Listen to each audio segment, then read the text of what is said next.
Hey guys, and welcome back. Today we're playing the demo for Burn the Midnight Oil. I can already tell this game has got some style. I'm very excited to play. If you don't know who I am, my name is Mary Roses. I play video games. Let's get started. Wait, let's see. Any settings to be changed? Oh my god, it's Lords! Okay, large, because I'm blind. Full screen. Yeah, I love a full screen game. Let's go. Swear, if my dog starts barking again, I'm gonna lose it. Don't. Lay down. Be a good boy. Lay down. Lay down. Lay down. Okay. Please make your selection. We're gonna say Dante, because he's my favorite character. Ooh, perfect. He's a werewolf. Personal history. Wait, sorry. Dante. Date of birth, 2753. Means he's an Aquarius, I believe. Type Demi... Hellhound scratched out werewolf. Occupation. It doesn't say in a hat. That's all. Police officer used to be. Emergency contact. Orion. Okay. Several years ago. Sorry, my neighbors are also very loud today. Dante struck a deal with Orion, a former friend of his mother. Stuck in North Haven ever since, Dante unwillingly works as a cop. He spends his nights chasing criminals, waiting for the day when he'll finally have fulfilled his end of the deal. At last, Orion put Dante on his final case. There is a superstitious new drug on the market he wants Dante to investigate, but the roots of this problem might even be more dangerous than they thought. Pip, you being a good boy? Lay down, baby. Alright. The rain hits the window in a peaceful, hypnotic pattern. Dude, the art is crazy. Orion stares outside, thoughts wandering. He has no work left tonight. He's done with moving too, so he could go home. But to what? It's not like being at home is any different from standing around here all night. At the same time, he knows he can't stay. Daytime isn't for creatures like him. He is expected to hide away, never to be seen by the ones who wander the hallways after the sun has risen. A deep sigh escapes him. He's sure it's the rain that's making him melancholic. It has rained the day his mentor died, too. Why the deep frown? Orion feels himself twitch at the sound of someone else inside the room. Only the familiarity with her voice can ease him his initial intention. He locks eyes with the woman reflected in the window. It's you. It's me. Francisca sits down on Orion's desk, giving it a pat. Were it anyone else, he would think them rude, but this is Francesca. If she suddenly behaved politely around him, he would think she was sick. They're each other's precious friends, which is more than Orion has had in a long time. New office, new furniture. It's nice. It is indeed. I was planning on inviting you over sometime, since I guessed you wanted to see it. But speaking of inviting you, did someone let you in? One could almost think that Francesca, I would say it's Francesca, belonged here, thanks to the natural arrogance of hers. Ow. Do you see that? Dumb. But Orion doubts any officer here would have actually let a stranger walk right into the station for no apparent reason. Oh, it's from like a police station? Not exactly. So you... Ryan stops himself in mid-sentence. If she wants to get somewhere, she finds a way, even if it means somehow breaking into a police station unseen. She could have met with him outside, which she usually does, but it seems today is different. You know you shouldn't be here. I stopped by your flat, but you weren't there. What else should I have done? Still, breaking in is dangerous. I wouldn't call it breaking in. It was more like entering through unusual means. Ryan is admittedly a bit curious, but he won't bother to ask how she did it. She'd only refuse to tell, just to tease him. Besides, that's not what he's focused on right now. What's more interesting is her scent. She smells like human. Are you wearing a perfume of some kind? There are items like that out there, made to mask your scent, change it into something else. Rather than the price, it's finding someone who makes them that's more complicated. Ryan doesn't understand why she would go through the trouble. Normally, she more or less smells like a werewolf. There's no reason to hide that. Francesca smiles and looks around. Her tone is playful, as it most often is. This office suits you more better than the old one. A bit empty, though. I think it'll need some decorations. I would have brought something if I had known you were moving. Francesca. There's no making her talk about something she doesn't want to say. Giving up, he plays along. I would have told you about it, but I only heard about the promotion last evening. When Advec decides on something, you might be faced with sudden changes without any warning. This was such a case. You're an inspector now? Your boss sure is a spontaneous guy, but congratulations on getting promoted, if you're happy about it. Otherwise, my condolences. Is he happy? For a moment, Orion pauses to consider his answer. I hope I will do it justice. Of course you will. You're an excellent officer, Orion. One of very, very few. Believe me, this city is lucky to have you. Francesca turns quiet. She suddenly seems a bit downcast, which is unusual, and the hesitation on her face makes Orion uncomfortable. She doesn't like being seen as anything other than her confident self. Is everything all right? You know that I'm always here to help you. Now she has to chuckle.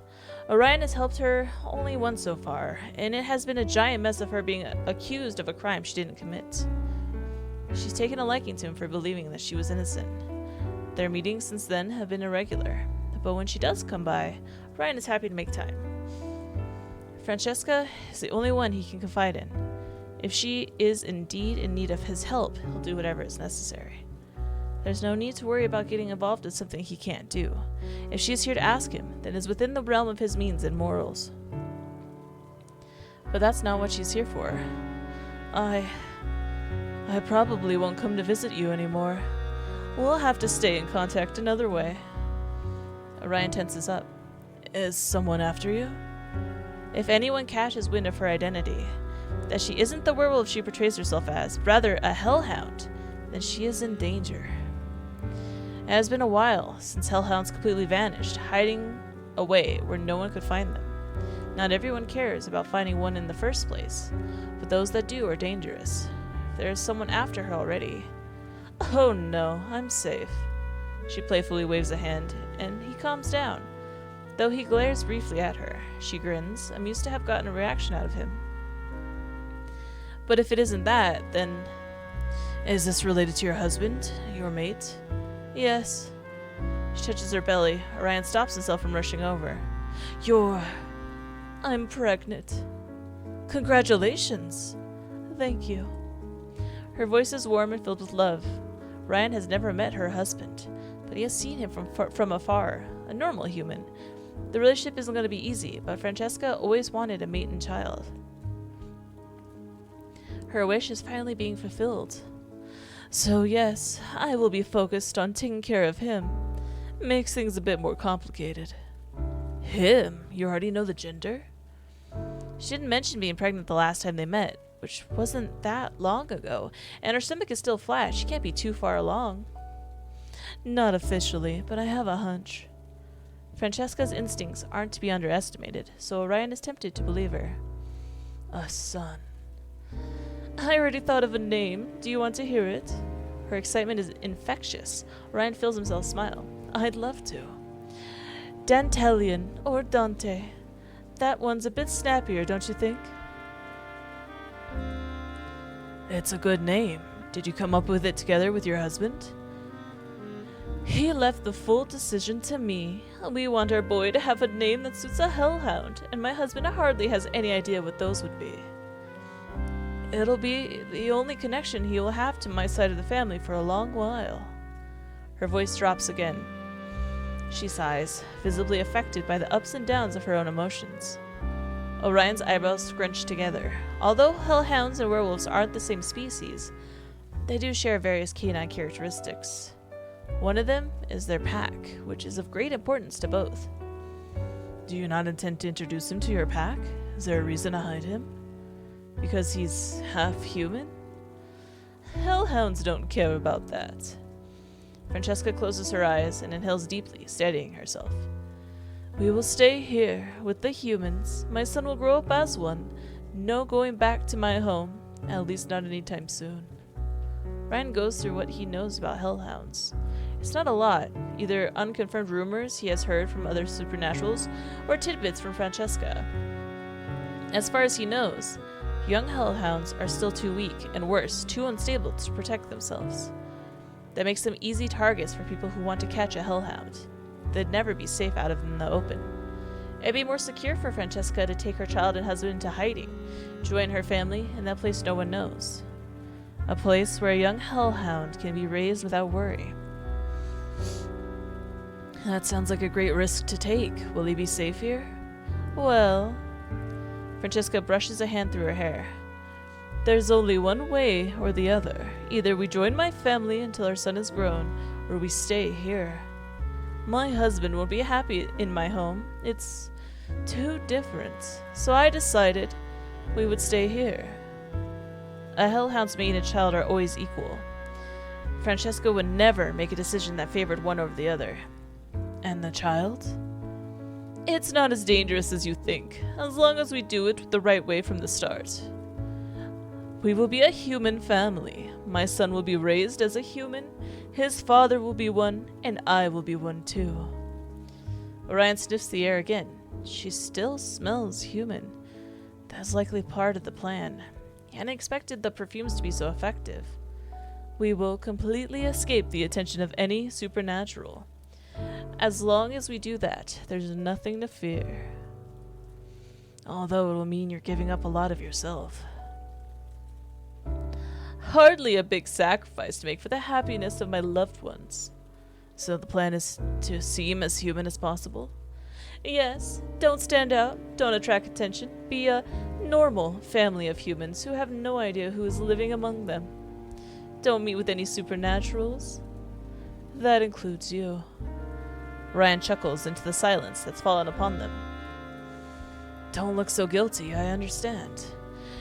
If you regularly met up with a vampire, people will get suspicious of how you know each other. You will move away as well, I imagine. Not many people have seen me around, but we won't take the risk. I'm also going to do something about my looks so that even if we do run into someone, I won't be recognized. A shame for my beautiful face, don't you think? Your husband is very lucky to have a wife that is willing to do so much for him and your child. Oh, don't flatter me. You'd do the same if you had a family. I would. But it doesn't matter anymore. He's accepted that he would never have a family when he's allowed himself to be changed. He's accepted it even before that. Don't say that. You're immortal. You're too young to talk as if you'll never find love. Oops. I'm hardly young. You are for a vampire. Believe me, there will be more than enough women who will appreciate your mature charm, even as a vampire. Not interested in a relationship right now, let alone with a human. I said the same about humans before I met my husband. And now look at me. Fate will decide for you. Francesca falls silent once more. If you can. Yes. Considering you're technically immortal, you will outlive me easily, if needed. You call me young, but not yourself. You have several centuries ahead of you. I know. I'm just saying that if needed, and if you're not busy with your own family or anything, could my son come to you for help when he needs it? I'm offended you even think to ask. You, your husband, and your son may contact me anytime. Francesca puts a hand on her chest, exhaling slowly. That's a relief. The thought of my boy being alone has been nagging me since I knew I was pregnant. Be honest, there really isn't anyone after you. No one. I'm probably just overthinking, but I still wanted to talk to you about it. It was... She doesn't finish her sentence. A hunch. I just grabbed chapstick. Oh, there it is. Neither of them knew what to think about when she feels so worried when there's no need to be. Why she feels so worried. Well, if she knows it's a boy, she probably knows something bad's coming her way. Francesca slips off the table. She brushes off her clothes, then smiles at Orion. You're leaving? Yes, it's about time. My husband is waiting with all of our things packed. I'm not sure when or if we will see each other again, but I'll send you letters. They can be traced. I'll get them to you without anyone noticing. That much I can do. You just want to boast about your child, don't you? Maybe. She laughs, more lighthearted now. Well, I guess this is goodbye. Farewell, Orion. Farewell, Francesca. I wish you the best. Thank you. Orion watches her leave. The door falls shut with a sound of finality. For some reason, he has a feeling they will not meet again. A hunch. A hunch can be wrong. He prays it is. Stay safe. You and your family. The rain starts to come down harder. Orion sighs, turning away from the dreary sight and getting ready to go home. My little boy. My Dante. Always remember, I love you. But that's why you can't run free. You have to hold back. You have to keep control. Keep calm. Keep quiet. Don't let go. Don't lose yourself. Don't burn. Don't burn. Don't burn. Don't die, my child. That was pretty good. Pretty good intro. I really like it. It says it's like might change, but like I hope it keeps that because that's pretty good. Damn it. Inside the empty room, there's no alarm clock to tell the time or wake him up. Despite that, curled up underneath the sheets, Dante opens his eyes just in time to get ready for work. We're gonna save. Oh my god, I love everything about this game. No, I'm fine. This is so cool. The air is cool. It's comfortable as long as he stays under the sheets. When it hits his skin, goosebumps form. It'd be more comfortable to sleep in his other form. It'd be more comfortable to ever be in it at all. But he's not gonna risk it. The world won't allow him a slip-up. Hellhounds are easily mistaken for werewolves, as long as they remain in human form. But the moment he lets his animalistic features out, the differences would be far too obvious. Dante prefers not to out himself by accident. He's been sleeping like this since childhood anyway. Sitting up, Dante stretches, easing some of the tension that crept into his muscles while he slept. One of those dreams again. I didn't need to start my night like that. Sluggishly, he drags himself out of bed. Whatever.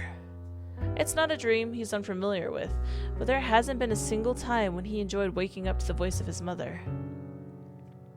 But in the end, a dream is only a dream. When the lights in the room turn on, it quickly fades. Dante rubs his eyes, blindly stumbling towards the bathroom for a shower. Getting ready for a job at night is no different than getting ready for a job during the day. Wash up, change clothes, eat breakfast, or not. If you ask Dante, it's a waste of time.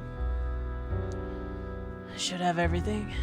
There's little Dante has in his room, and even less that he cares to bring to work. He's ready in no time.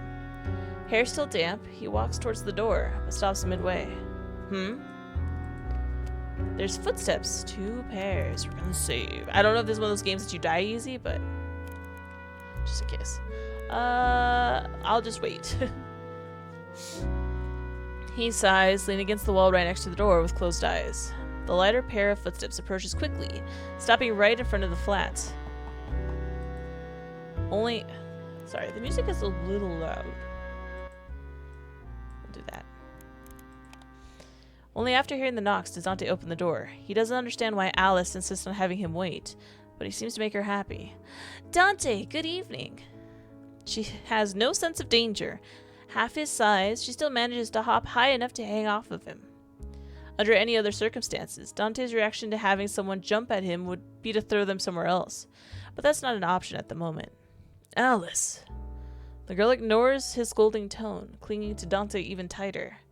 Awkwardly stabilizing her arms in his, Dante decides to glare at the second person approaching. It's easier than glaring at the kid. Alice's father sees no reason to hurry over. He just tips his head in greeting, perfectly relaxed about letting his little girl cling to a supernatural. Good evening. Instinct makes Dante want to return the greeting in kind. Out of spite, he doesn't. What are you doing here? And more importantly, what is she doing here?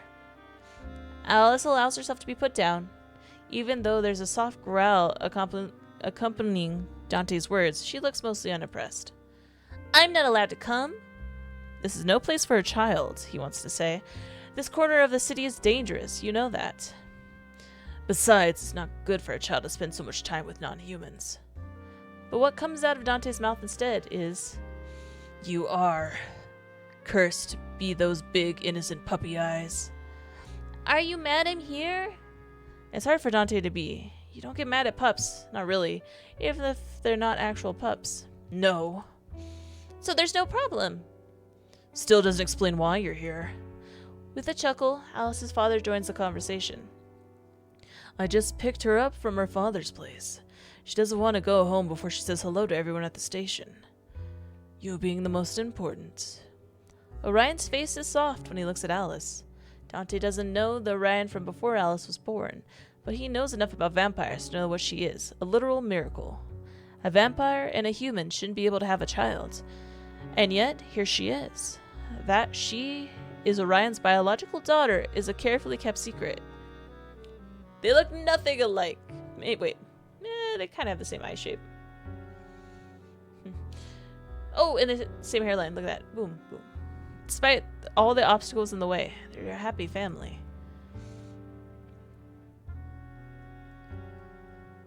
And for reasons Dante doesn't get, Alice keeps trying to pull him into it. I really, really wanted to see you. You never come by, so if I don't go to see you, we never meet. Which would be preferred. I don't agree with her visiting the office either, but you know that it's impossible to stop her from doing what she wants. Hehe.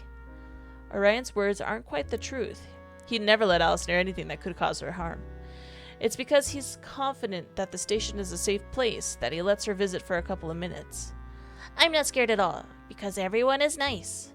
Nice? He can't agree with that. Raoul aside, most of Dante's coworkers are ready and happy to start a fight the moment they're challenged. As funny as Dante thinks it is to have an entire division full of questionable personalities, he wouldn't call them nice. Everyone just acts friendly around Alice because she's a pup. Himself included. Besides, you and Dad protect me anyways, right? I'll always protect you. Dante? Alice reaches out to grab Dante's hand. He recoils, though. The resistance melts away when the moment he sees Alice's expression drop. We would. Alice's expression wavers for a moment, but she catches herself quickly. I knew it! Behind Alice, Orion watches them, too amused to intervene. I hate that smile. Are we leaving now, or are we just going to stand around and talk forever? Orion's eyes shift away from Dante's. He touches Alice's shoulder, and the girl hums in the questioning tone. Alice would like to speak alone for a moment. Would you let us speak alone for a moment? Sorry. Okay. She takes a step past Dante, but stops to look up at him. Only when Dante waves his hand at her does she run onward, vanishing around the corner to explore the bedroom. Your room is so boring. There's nothing here. One day I'll make you decorate it. I'll get you a new lamp and curtains and then a bookshelf and then some plushies and maybe some toys and then maybe some candy because then I could have some candy. That'd be really cool. Her voice trails off. Dante listens to the sound of another moment, steps towards the window, then squeaks off of being opened. Knowing that she's successfully distracted and not eavesdropping, Dante and Ryan turn towards each other. So, what do you want? Don't think that I believe your shitty excuse. That's not why you're here. I am picking her up, and she did want to come here. I didn't lie. But I'll admit, it's good to see you in advance. There's a new case. And there's one every day. Wait, are you here because you didn't think I'd be on time? Too bad I'm awake. It's a task I can only hand to you and Raoul. If he's saying that, he knows that Dante won't want the case. He's trying to get all the fuss out of the way without Raoul around. Just because Raoul loves to rile Dante up whenever he tries to evade work. Sounds like it's going to be a massive bother. I'm not doing it. You have no other choice. I do. You just heard it. I'm not taking... We have a deal, Dante. That damn deal. It's why Dante's a police officer in the first place. There's no way he'd ever work as one otherwise. I hate when my chair pops. It makes me like... It's annoying. Just a couple more months, then I can finally leave. Ooh, demand more money. Let's do it. Dante doesn't want to say yes immediately just because. Fine. Then I want a raise. What for? You never buy anything. Your room is as empty as on the day you moved in. He's right, but Dante might still need the money for later. You blackmail me, and I can't even get paid for doing my job? A deal is not blackmail.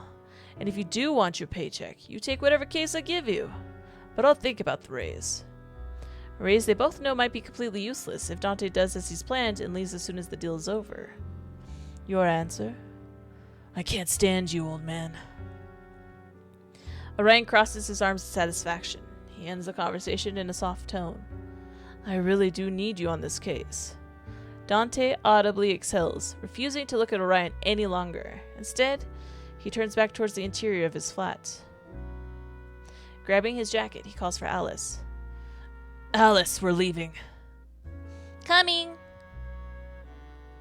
When the little girl rushes over, Dante stretches his hand out for her. She takes it, beaming. Don't smirk. Not smirking. I'll let go if you don't stop. I'm stopping! See, I'm completely serious. Right. Dante locks the door behind him. There's nothing inside to steal, but Orion's the one paying for it, so Dante doesn't want to risk any damage. He owes the man enough already. Dude, I love this. The art, the vibes.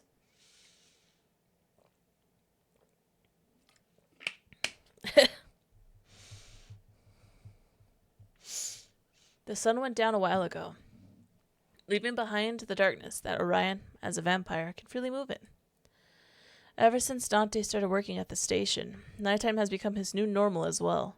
It's an odd feeling. He's always been more comfortable wandering around in the dark, but having a regular job is completely different from sleeping and waking up whenever he pleases. That said, Alice is a human child, and the yawns slip out of her even if she tries to stifle them. Not wanting anyone to suggest for her to go home without visiting the station, she quickly speaks up. Dante, are you free this weekend? Sunday? God, my mouse! What's wrong with it? Why? I'm gonna bake cookies with Mom, and she said if you want some, you can come over. In the afternoon, though, so Dad will be inside his room. Dante doesn't have to look down at Alice to know that she's fidgeting. Not scared of hugging me, not scared of holding my hand, but scared to hear a rejection. Oh, yeah. I'll drop by. I'm not gonna promise when, though. Really? If I say I'll come, I will. Thank you. You'll love the cookies, and you can eat dinner with us, too. We'll get a lot of meat for you. If I feel like it. Do you think you'll be there for lunch? Mom will want to know. Depends on when I get up. When will you get up? Whenever I wake up. Why do you not have an alarm clock? He indulges her curiosity before he can think to point out that he doesn't have anything in his flat. Can't stand the ticking. How about a digital one? Waste of electricity. I don't need one. I can sleep whenever. You do have a job. And have I ever overslept? On purpose, yes. See, I don't need a clock to be on time when I want to be. So you just go to sleep and wake up when you want? Yeah. I wish I could do that. You can, if you practice. Maybe. He's not actually sure humans can do that. He's like, yeah, this makes sense. So you really have no clock at all? I do have one in a drawer if I need it. Whoa, return. Sorry. Learn all kinds of functions of this game. Wrapped up in several layers of fabric to muffle that annoying ticking drives him insane. Why did you buy it if you weren't going to use it? I didn't. Your father did. The only thing Dante brought from the room were a number of pillows. Dad, why did you buy one for Dante if he wasn't going to use it? A long time ago. Orion still hoped that he could convert Dante to a normal lifestyle. He'd given up that quickly, though. Well, you never know when it might be useful. At this moment, the police station comes into view. We're here. I'll quickly give Dante and Raoul the briefing for the night, and afterwards we go home, all right? All right. Sorry, my mouse is being stupid. And as usual. Come on! No leaving the room. No bothering anyone who looks tired. No touching anything. No talking to Raul unless he's holding his coffee. And I see him take at least a sip. Did Dante tell you to do that? No, Raul did. Certainly something Raul would say. Well, I'm sure he's already had enough time to make his coffee. We're a bit later than usual. Not my fault. My fault? You stubby legs still need time to grow. But you're not saying it's not my fault, huh? She's so cute. As soon as Orion opens the door, he smiles. Ah, there's Raul. As a human child, Alice has little understanding of how quickly some supernaturals can locate people inside a room. But locating Raul was easy, even for her. He's in the little corner where the coffee maker is. Just like at the start of every shift. Sorry, I'm winded because I went to go see. It's upstairs. Well, who is this? Is this Jace? Alice runs up to him as he takes a sip from the mug. Raul, hello. Did you refuel? Is the conversation function working? Or do you need... working? Or sorry, my bad. Or do I need to wait? Raul pats her head, a bit of fondness creeping into his eyes. It's enough. Good evening to you as well. Huh. He then turns towards Orion. Good evening, sir. And to Dante. Hello. What? No good evening for me? No, I don't want you to have one. Do you want to see how quickly I could ruin your evening? Do the both of you want to have a bad night? I already told Dante, but I have a task for you. Raul takes a big gulp from his mug. Evening ruined. Thank you so much, sir. Alice watches the adults with worry.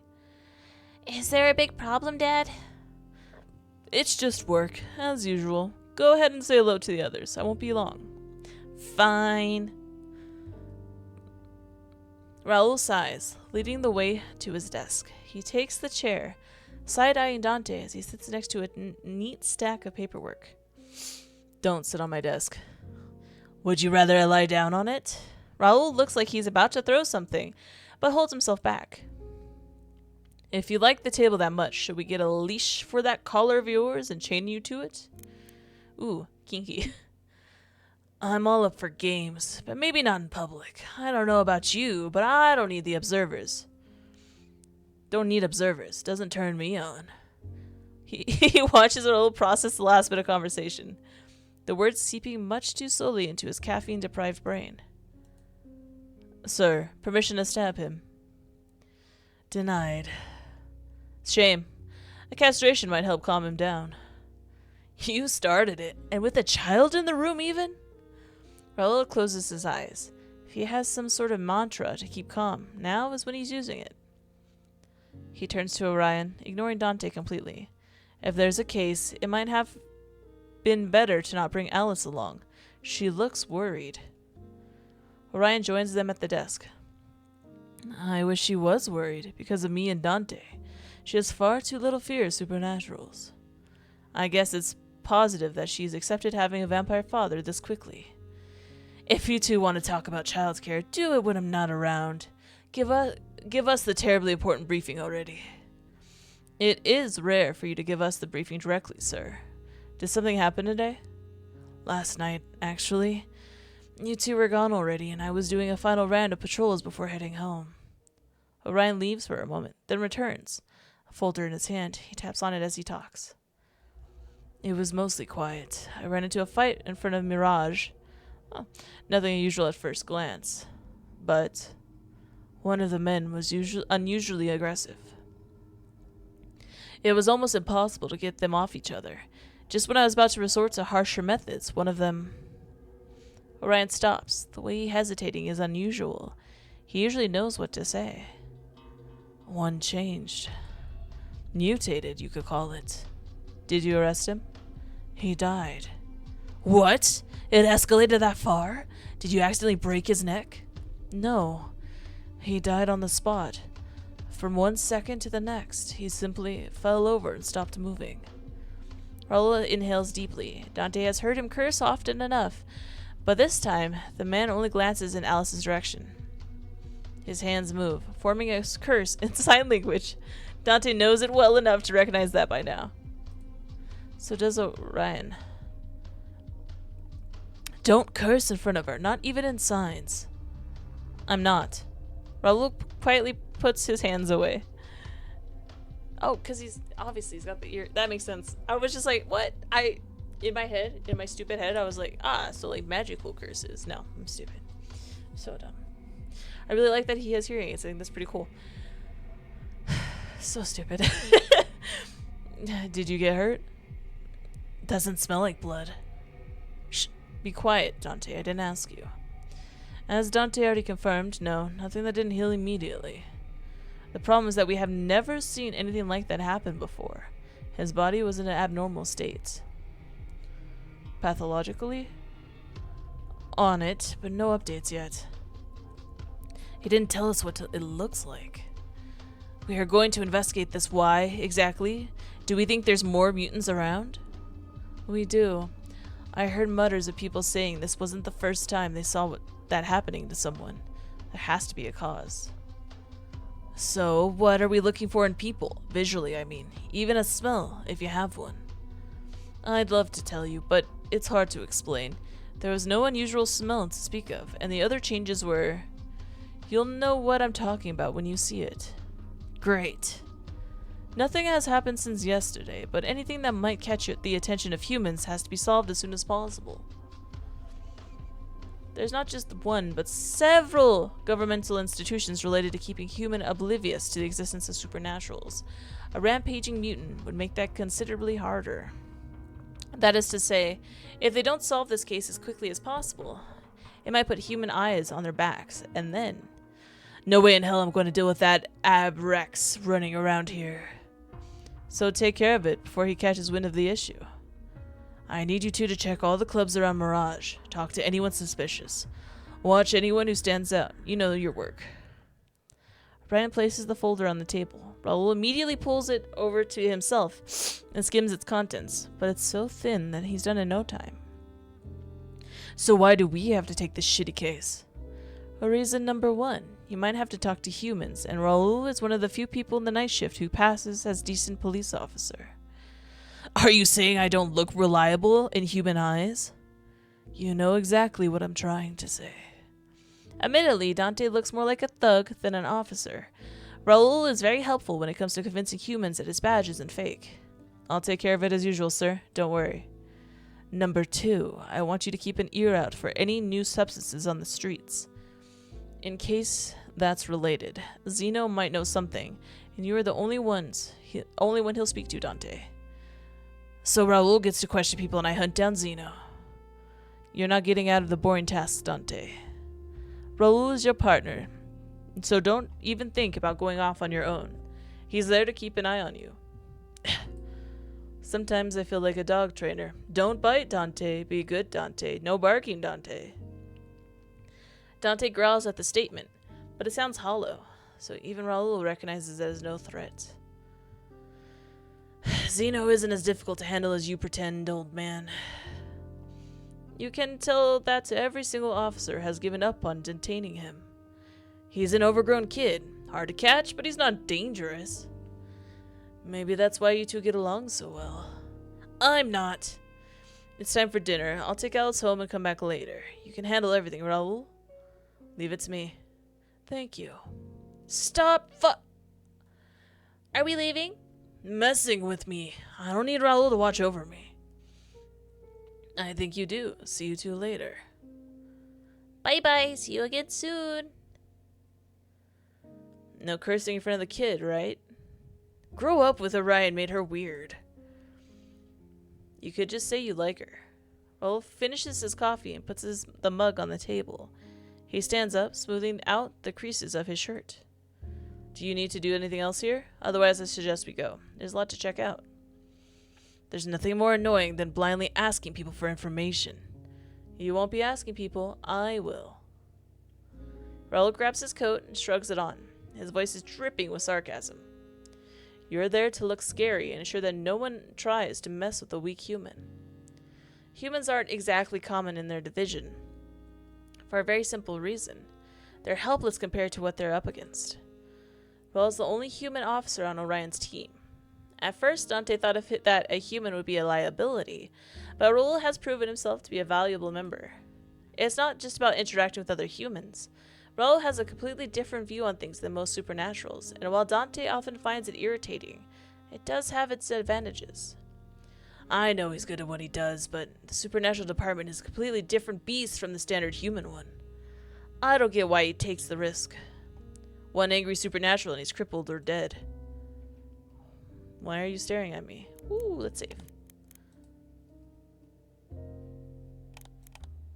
We should ask. Why do you do this? What, interact with you? With supernaturals, working as an officer here, do you have no self-preservation at all? Not that Dante's one to ask. Are you worried about my health? Forget it. I'm just gonna get you really drunk sometime and ask again. That'll be less bothersome. If you're worried about others attacking me, just make sure they don't.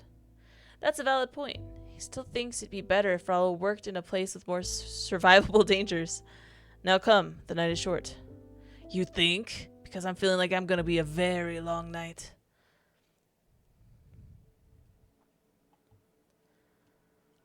Are we taking your car? No, I got it parked near the Golden Cat. Let's walk. Your choice. They walk for a short time before Raul speaks up again. Do you mind if I ask a question? Yes. A question for a question. You mean at the station? You didn't even answer. Then you can ask another one after you answer mine. That is fine. Dante tilts his head to show his agreement. Why is that Orion treats you like a child? I know he's older, but you and I are around the same age, and he doesn't treat me like that. Why is it that Orion is so worried about you? You're more than able to take care of yourself, but he's treating you like a child who shouldn't run around on his own. We just re-established that officers aren't allowed to work alone. Not that it stops Dante from trying, sometimes. Of course not. But with how much he stresses that I have to keep an eye on you, wouldn't it be better if I wasn't a human? I can't stop you even if you do start a fight. A werewolf is above my weight class. Being a human is actually the point, not that Dante can explain that. Other than Orion, there's no one who knows Dante is anything other than a werewolf. The only reason Orion knows that Dante's mother told him. But Raul doesn't have a reason to know. It's usually no issue, but in some cases, it makes explaining things a bit hard. There are similarities between hellhounds and werewolves that allow one to act as the other. But there are also some huge differences. Raul may hate it, but him being so much weaker than me is exactly why Orion decided to pair us up in the first place. With Raul around, not only do I have to make sure he stays safe, I also can't run wild. I'd risk injuring him. Annoyingly, Raul did hit the nail on the head, though. Orion is treating him like a child with no self-control. I think he's overly worried about me because he knew my mother, feels responsible or something. Did he know you when you were a kid? That is not an easy question to answer, for several reasons. No. It's complicated, I see. Raul just nods to himself, then stops asking. It's something Dante appreciates. Not that he'd ever say that out loud. My turn. Same as before. Why did you end up working here? And how? The division doesn't take in many humans. I believe Orion was looking to add a human to the division, even before I applied. When we had an interview, it sounded like it. It probably also helped that I was able to use my family name. Previous connections with supernaturals do make it easier for you to get hired. There's that too. You're rich, and you obviously have connections, so why spend every night on the beat for barely anything? It's not a bad workplace. Everyone is polite, and Orion is a good superior. Seriously? You haven't worked another job yet, have you? He hasn't. So it's true that he can't compare Orion to something else. If he puts us on this case, he believes that we are the right people for it. Aren't you the slightest bit proud of that? No. That's a shame. You should be. Why? He's just using me. Raul was partnered with Dante as soon as he joined the force, but they know little about each other. It's hard to ask about someone else when you yourself are unwilling to talk. Not that Dante isn't curious. I've got the chance right now anyways. Where'd you work before joining our division? Another question? I'll owe you one. Other police stations for humans. And you switched over to supernatural cases on purpose? You don't stop, do you? It bothers me. It makes no sense. I want an answer. It'll annoy me the whole night. It isn't as interesting as you think. I like working with supernaturals. None of you care about who I am, which is a blessing. Let me get this straight. People were sucking up to you before because you're rich with an influential family. And you didn't like that? I don't need you to understand. But try to believe me when I say it'll really damn annoying when people think you're doing good work because of your name and not because you've been working your ass off for it. Raul inhales and straightens his collar. It sounds like there are many stories he could tell about his previous job. I prefer to be judged for my own abilities, not those of my parents and siblings. Alright, that's something I can get. You can? It sounds nice to have people do your bidding without needing to work for it. But if you do work, you should get the recognition and no one else. Dante shrugs, sliding his hands inside his pocket. Still think you're stupid for putting yourself in danger, though. I guess I can be rather stubborn, but I've survived so far. Yes, because I make sure no one mauls you to death. As we've established before, that's why you're my partner. You're doing a good job. Continue to make sure I don't die. I'm not your babysitter. Bodyguard might be the more appropriate word. Raul's mouth twitches into a little smile that he's quickly to hide. Although, I doubt anyone could convince you to wear a suit. Or anything formal at all. Raul's eyes move over Dante, which is a bit of a shame. I'll have to reject your job offer. I'm stuck at the station for another while. Certainly stuck for tonight at least. The first place of interest is over there. Let's get this over with.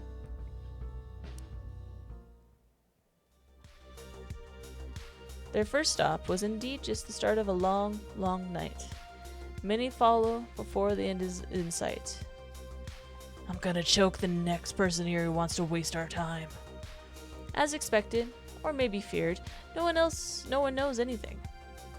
Not only does it take forever to make them talk, they also end up revealing that they haven't noticed anything other than a couple more bodies than usual. The relationships between the different groups of supernaturals are complicated, meaning that a corpse wouldn't immediately cause others to react. With how close the place is to the slums, no one has the energy to care for strangers. I knew this case would be a hassle. This is the last place, get it together. Will steps up to Dante's side. Over the years, he's learned to recognize most of Dante's body language, including the signs of his rising annoyance. Another thing that Dante would never say out loud is that Raul helps. The way he riles Dante up is completely different, somehow. It doesn't make him want to tear out anyone's throat. But as much as his presence is a comforting one, it can undo the strain on Dante's nerves. It's tempting to mix it in with the crowd. There's alcohol here and loud music, people who want your company for a night, who couldn't care less who you were. Even those with good senses would have trouble locating anyone in here, let alone Raul. If Dante walks off, he'd be rid of him, in this case, within a minute. A break, just for tonight. And tomorrow is another day. Maybe another break. Dante. Raul grabs Dante's wrist. It's a light hold. How are you always so quick to realize when I'm feeling like leaving? I could just shake him off. Try it. Let's see.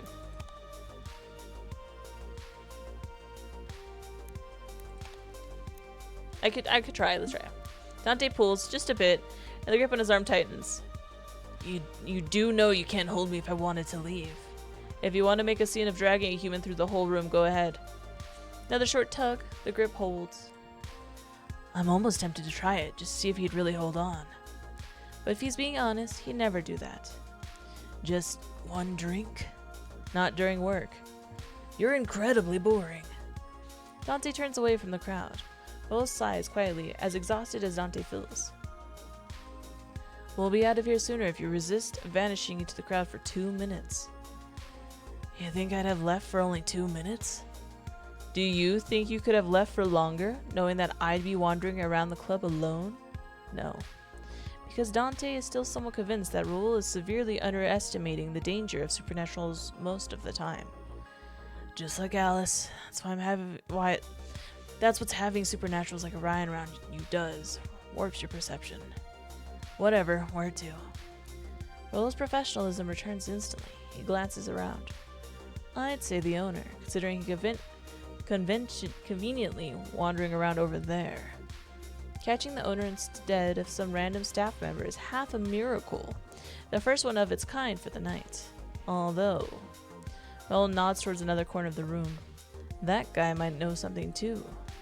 The little group in the corner isn't hiding. There's small plastic bags being passed around. A dealer, huh? We don't have any evidence that the victim was on something, but the chances aren't low. Dealer's the best bet for tracking any paying customers. Then again, the owner of this place would have a wider network. We're gonna see, because I feel like I'm gonna fuck it up. Alright, let's try the owner. Let's try the owner before he runs away.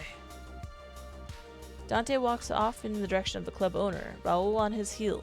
The crowd parts fluidly, closing up against behind them. Dante can't remember the man's name, didn't even recognize him, to be honest, but he doesn't need to. Once they're close enough, Raoul switches positions with him, now standing in front. Alfred Chadwick? Never. Not with that name. Al, if anything, but who's asking? Mama, do you have a pimple on your face? She does. Ooh. Raoul whips out his badge, making the fake smile on the man's face freeze. Police. Damn, I don't need your kind around here. Leave or I'll call security. Al growls, showing off sharp teeth. There's no doubt he's a werewolf, even without the gesture. The night has been long already. Seeing the provocative gesture towards his partner, Dante feels his patience thin out even further. With the one large step, he's right in front of the guy, face close enough to feel his breath. When he growls, it's much darker. The sound has Al's eyes widening, whole body tensing up. Listen, you mangy mutt. If you call security, I can assure you the blood will flow. If you want this to end without anyone in the hospital, you will answer our damn questions. The more cooperative you are, the faster we are done here. Understood? Werewolves are good at gauging their opponents. The man stops showing off his fangs in seconds. Understood. Dante steps back, standing closer to Raoul now to show that he won't allow any further threats. Al clears his throat. Fixing his collar that he hadn't even been touched, tries to regain his composure. No need to be so aggressive. I just wanted to give him a loser voice, I'm sorry. Can we start? Raoul looks at Dante rather than Al when he asks the question, though it's the werewolf who answers. Not here, follow me. You got pimples, mamas? You got pimples? Does it hurt? I'm sorry. She got like the... I change her bowl all the time. I'm sure what it's from. I wonder what happened. Like I wash it and stuff. Maybe I've done a recent... No, it's like a couple days. Weird. Al leads them to a small room in the back. It's quieter than the main area. No one's around to interrupt or overhear them. Al leaves Dante to close the door. He crosses his arms and leans against the wall, wary and defensive. What do you want? It's pretty simple. We heard about an odd fight right in front of your place. Someone died after a burst of aggression. What do you know about that? The police are looking into that? Well, it's to my advantage if you do. There's something really freaky going on there. I didn't see it firsthand, but I got the wildest descriptions of what he looked like when he died. Dante can only assume this is what Orion mentioned. I wonder what actually happened. But it's not just that one guy. I've heard of this sort of thing happening more than once. The dead aren't the usual addicts either, but even some people who typically avoid drugs, paying customers. If word gets around, I'll really start losing business. Rolo tenses up at the mention of more victims. Not a standalone case of sudden death, it seems. When did this start? How would I know? Not like I go around counting days. But are we talking weeks or months?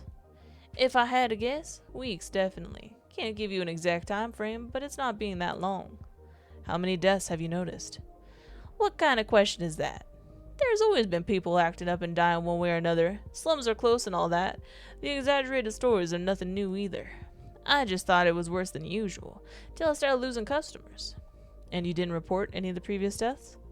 Al shrugs, looking uninterested. Started out more in a back alley, nothing too visible on the surface. Raul rubs a hand over his face. You are all really. What else do you know about the ones who've died? Well, you already said that they act aggressive. Though that's playing it down. I've seen a little succubus rush into a whole group of supernaturals without a second thought. Drew a lot of onlookers. Though I didn't see any of the weird shit that people have been talking about. Sober? Drunk? On something? What exactly do you think I spent my whole night doing? I'd say, if you're noticing whether the people dying are customers or not, then you've also noticed whether they're buying something off menu. Wouldn't know about the details, but at least the succubus did like to party with a bit of something extra in her blood. But not a single one was the type to get that aggressive. What happened to the corpses? What happened to any corpse around here? If the police don't get to it in time, there's always someone happy to take a body along. I hate that. I seriously don't know anything else, I swear. Your word's useless. Look, I don't want police around here. You leave me alone, I'll leave you alone. That's how it's always been, right? We'll leave you alone once you told us everything. I have. So I won't have to come back here after finding out something else. Al hesitates, eyes widening. I did say everything I know about the dead guys, which is basically nothing. If you want something else, there's an odd guy in a hood who's been seen nearby. A stranger? Stranger indeed. Fucking strange, that guy. How would you describe him? Tall, he motions with his hand, showing a size way above his own head. Tall. Wears some old odd dress, oriental or whatever, hood over his head.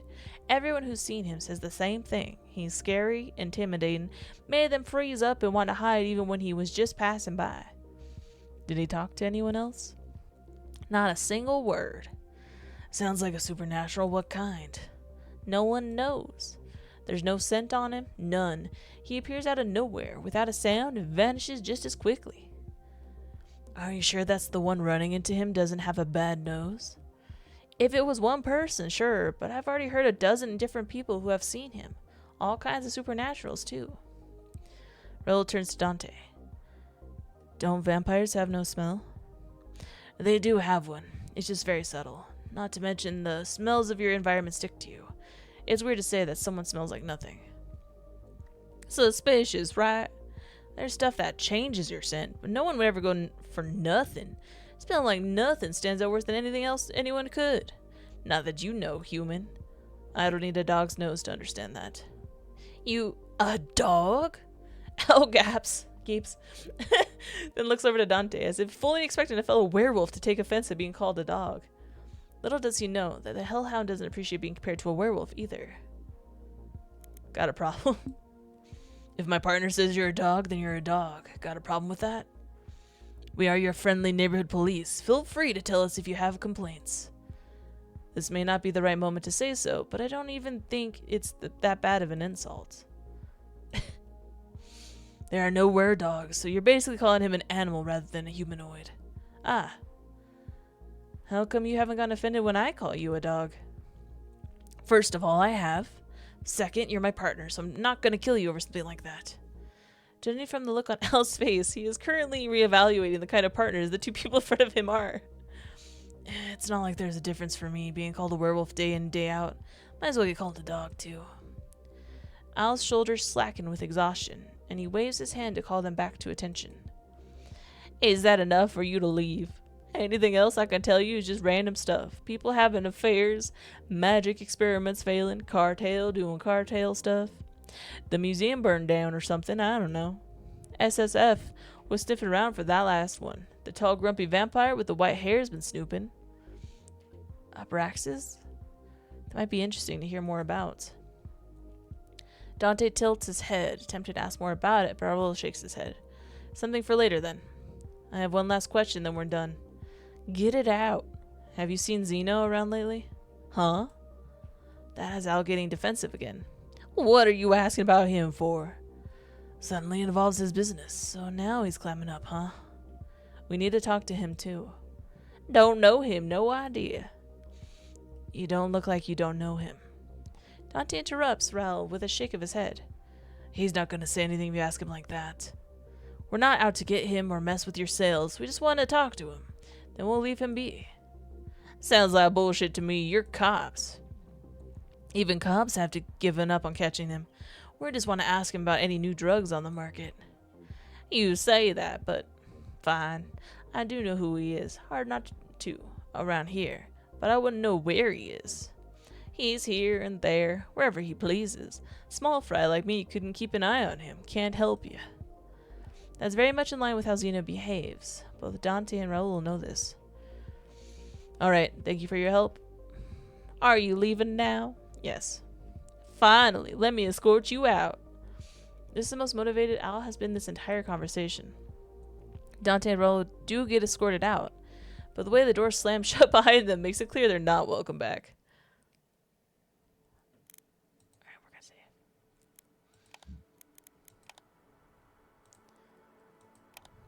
I should have punched him just once.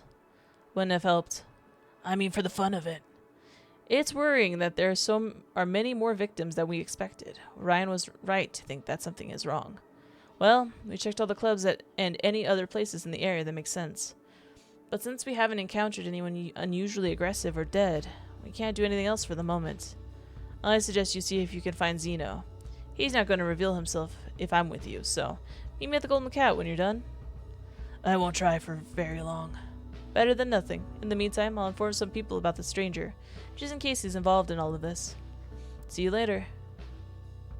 Raoul doesn't wait for Dante to start complaining, leaving before he can get a single word in. How the fuck am I supposed to find that guy? Dante shoves his hands into his pockets, walking down the street. His best chance of running into Zeno is doing exactly that, just walking around, waiting for Zeno to show himself. If he's not asleep, who knows where, he's working at his lab that is also who knows where, and if he's not working, he's relaxing on some rooftop.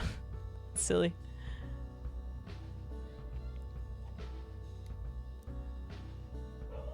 Okay, we're going to end this here because my dog's going to start barking again. Thank you guys so much for watching. I will see you in the next video.